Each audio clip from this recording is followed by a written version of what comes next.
सरकारी मालूमात के चैनल पर एक बार फिर खुशामदीद। आज हम ये देख लेते हैं कि डिप्टी कमिश्नर के पास कौन से इख्तियारात होते हैं और वो कौन कौन सी पावर को यूज़ कर सकता है और इसकी क्या क्या जिम्मेदारियां होती हैं।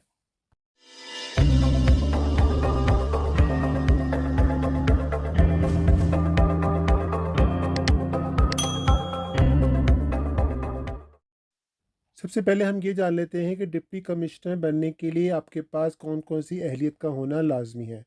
सबसे पहले आपने सीएसएस पास करके असिस्टेंट कमिश्नर फिर दैन डिप्टी कमिश्नर बन सकते हैं आप। और आपकी उम्र 21 से 30 साल की होना लाजमी है।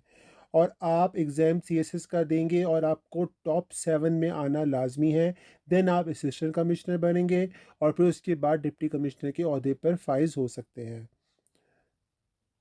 डिप्टी कमिश्नर की सैलरी के बारे में बहुत सारे लोग कंफ्यूज रहते हैं कि क्या सैलरी पैकेज होंगे इनके।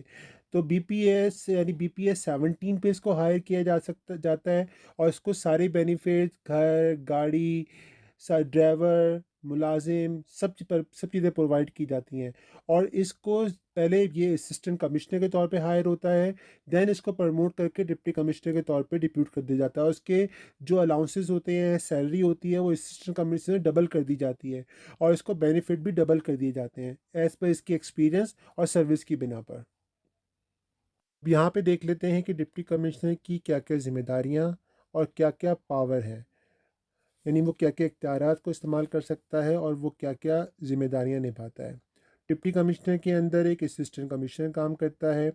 और उसके डिस्ट्रिक्ट में जहाँ पे वो डिप्यूट है, वहाँ पे जितने भी ऑफिसेज हैं और पब्लिक फैसिलिटीज़ के सेंटर्स या डिस्ट्रिक्ट जितनी भी चीज़ें मौजूद हैं उसको कंट्रोल करना, पब्लिक को फैसिलिटेट करना, उसकी कंप्लेंट्स को सुनना, शिकायत को सुनना और उसको इंश्योर बनाना कि वो जितनी भी ऑफिस हैं, पब्लिक से रिलेटेड जितनी भी ऑर्गेनाइजेशन हैं, जितने भी डिपार्टमेंट हैं, वो सही काम कर रहे हैं या नहीं कर रहे। तो ये डिप्टी कमिश्नर की मेन जिम्मेदारी है। और वो सारे के सारे इदारे एफिशिएंट होकर काम कर रहे हैं या नहीं कर रहे। डिप्टी कमिश्नर की एक ज़िम्मेदारी ये भी है कि वो रिस्पॉन्सिबल हो गवर्नमेंट पॉलिसीज़ की इम्प्लीमेंटेशन के हवाले से। और अगर कहीं पे कोई गाइडेंस की ज़रूरत हो गवर्नमेंट से तो वो भी वो हासिल करे। डिप्टी कमिश्नर की एक ज़िम्मेदारी ये भी है कि वो जितने भी ऑफिस उसके डिस्ट्रिक्ट में काम कर रहे हैं और पब्लिक फैसिलिटीज़ के हवाले से काम कर रहे हैं उसको सपोर्ट करे और उसको फैसिलिटेट करे। डिप्टी कमिश्नर के बाद ये इख्तियार हासिल होता है कि वो लोकल गवर्नमेंट के हेड को और हेड ऑफ डिस्ट्रिक्ट पुलिस को कन्वेंस कर सकता है मीटिंग के लिए।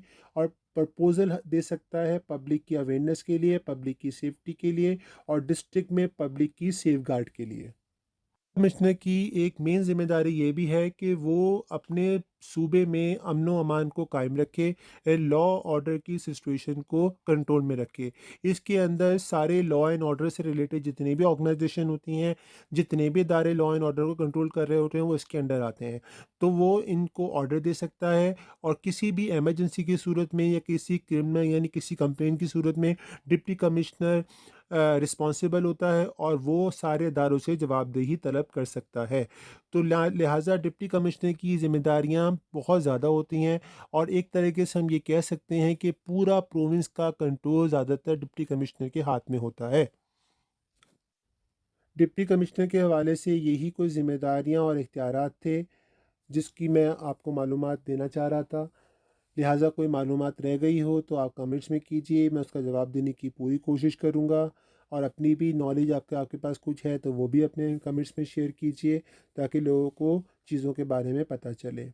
और मेरे चैनल को ज़रूर सब्सक्राइब कर लीजिएगा ताकि आपको इस तरह की सरकारी मालूमात वक्त पर मिलती रहें। अब मुझे इजाज़त दीजिए।